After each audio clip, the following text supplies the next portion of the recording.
it was around a year later that you were the nominee for the gubernatorial race for Midlands in February 2006, right? Yes, this is true. And about a year before your nomination, you decided to stop what you would call your partying and superficial lifestyle, correct? Objection, Your Honor. Relevance? Relevance? This is a case for defamation, Your Honor, and I believe that the relevance part of her character is extremely relevant. You brought it up. Relax. I just took the proper inquiry for cross-examination. Your objection is overruled. So you said that it was about a year before your nomination that you cleaned up your act and stopped your partying and superficial lifestyle, right? Yes, this is true. I was much younger then, and I've since then changed drastically. But for about 10 years prior to that, you were what you would call a paparazzi favorite? Yes, I've always grown up in the limelight. You were dating various celebrities, Yes, this is true. and you were partying very often, right? Well, I was a college girl, and it's just what happened, but I don't do that anymore.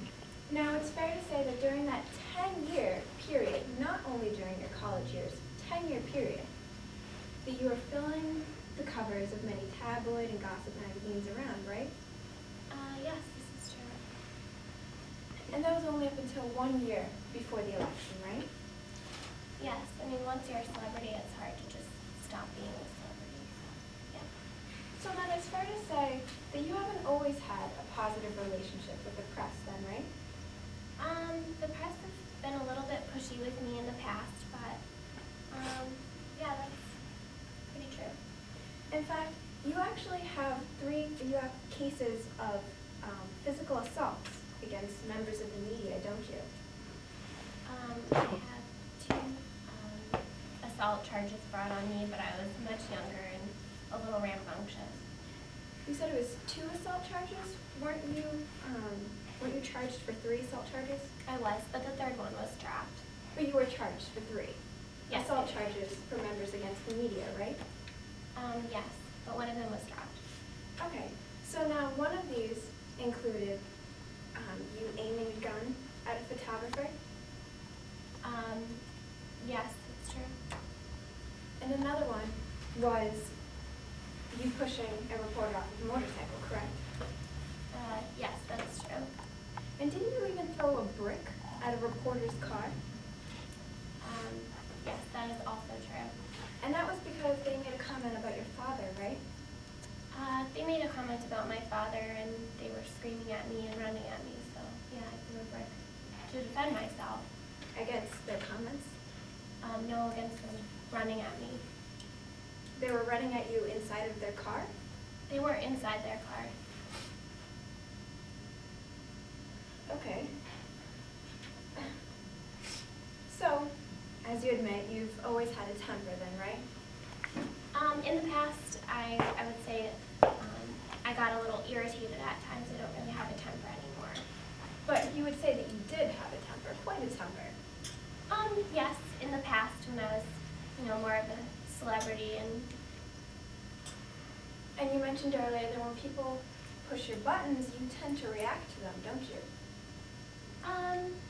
yeah, I mean, most people react when you push their buttons. I just get a little irritated and annoyed, like anyone else would. Okay.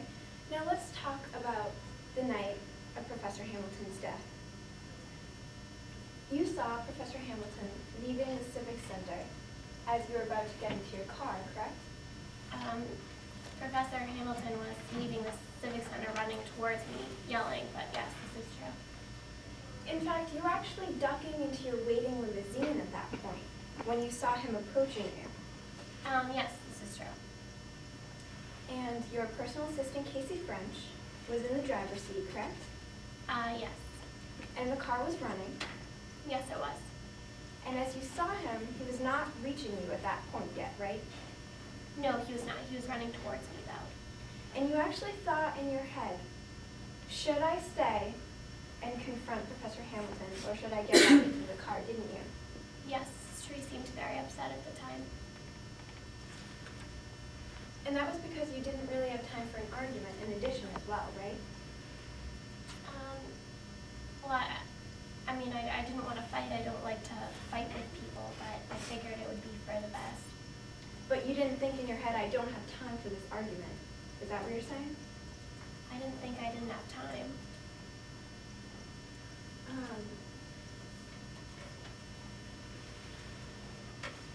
Do you recall preparing an affidavit?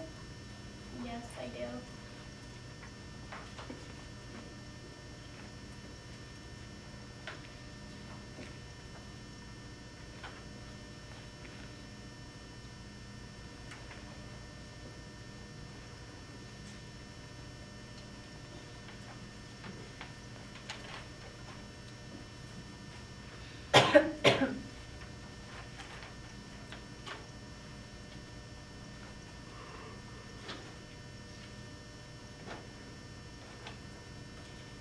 Permission to approach opposing counsel?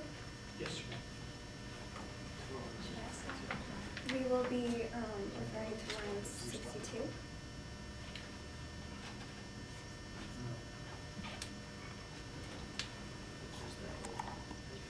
Yep.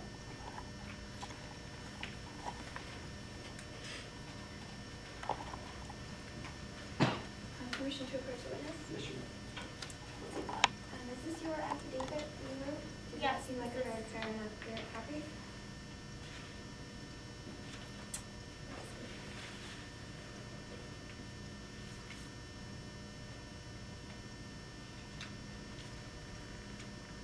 I don't know if this is the new revised one. Doesn't really look like it.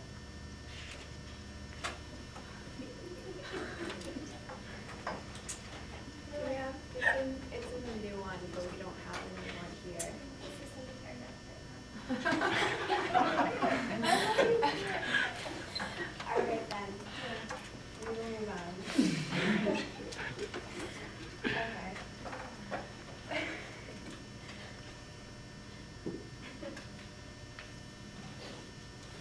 Okay, so you said at that point that you did consider leaving rather than getting out and facing Professor Hamilton, right? Yes, this is true.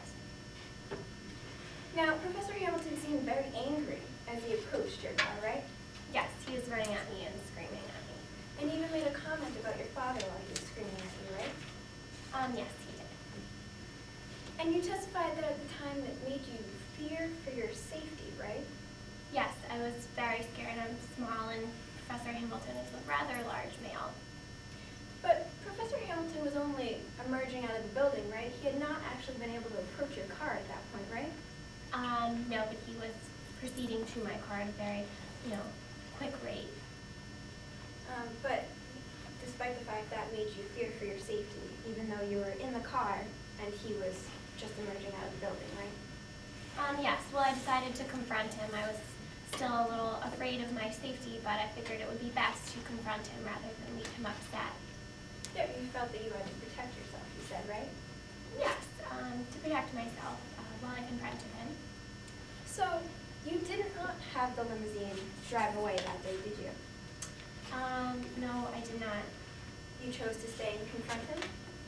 Yes, I mean, part of being a political candidate is to confront people when you feel that they're wrong, and I just wanted to talk to them and try and work things out. So you decided to confront him.